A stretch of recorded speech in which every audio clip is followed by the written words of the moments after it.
Justice for इनिसा बिका बहिनी जुन बहिनी यो सुर्खेत घटनामा बलात्कृत भएर मारिएका छन्, उहाँ बहिनीले न्याय पाउनुपर्छ।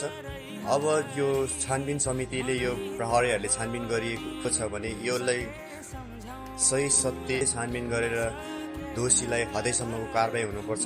सकेसम्म त यो अब बन्ने सरकारले चाहिँ यस्तो कानुन बनाओस् जुन दोषी प्रमाणित भएको मान्छेलाई चाहिँ फाँसीमा लट्काउनु पर्ने हुन्छ।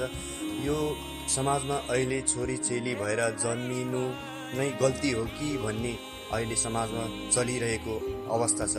जुन निर्मला हत्याकाण्डको केस हाम्रो नेपालमा यो केस सल्टाउन सकेका छैन। फेरि बारम्बार हाम्रो समाजमा यस्तै घटनाहरू घटिरहेको छ।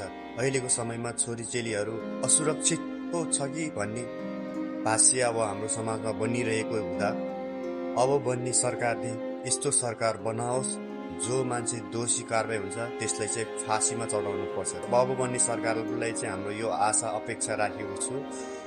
अब इनिसा बहिनीको यो घटनाक्रमको बारेमा कुरा गर्नुपर्दा उहाँ चाहिँ एकदम डक्टर बन्नको लागि साइन्स पढिरहनु भएको विद्यार्थी हुन्। उहाँ चाहिँ त्यहाँ आफ्नो आमालाई म ट्युसन जान्छु भनेर जाँदा बेलुका आमाको फोनमा आउँदा छोरीको यस्तो अवस्था सुनेर, यस्तो समाचार सुनेर अब आफ्नो आमाको त के बिचरा अब छाँगामा खसेको जस्तो भयो होला। अब यस्तो समाजमा घटिरहेको घटनाहरू भनेको जुन पहिला घटेको घटनाहरूको सही छानबिन भएन, दोषीले कारबाही पाएन, दोषीलाई कारबाही दिलाउन सकेन हाम्रो सरकारले, हाम्रो पुलिस प्रशासनले। त्यसको यो परिणाम अहिले हाम्रो छोरीचेलीहरूले भोग्नु परेको छ।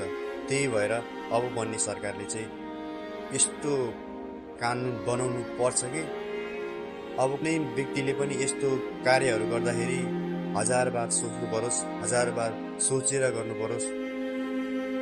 जबरजस्ती 2-4 जनालाई चाहिँ फाँसी चढाउनै पर्छ।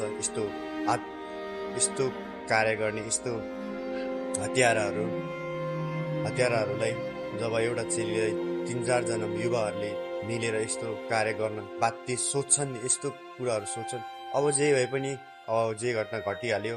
अब आफ्नो यी साना साना भाइ बहिनीहरू अब 15, 16, 14, 15 वर्षको भाइ बहिनीहरूले पनि बुझ्नुपर्ने हुन्छ। आफ्नो बुवा आमाले आफूलाई कसरी पालेको छ, कसरी हेरेको छ, कस्तो सपना बोकेर आफ्नो अगाडि हिँडेको छ। यो 16, 17 वर्षको उमेरमा बोयफ्रेन्ड बनाउने, यता गर्ने, त्यो विश्वासै नभएको मान्छेसँग हिँड्ने, यसरी गरेर हिँड्नु पनि अब गलत हो। आफ्नो बाउ आमाले आफूहरूको लागि कस्तो सपना बोकेर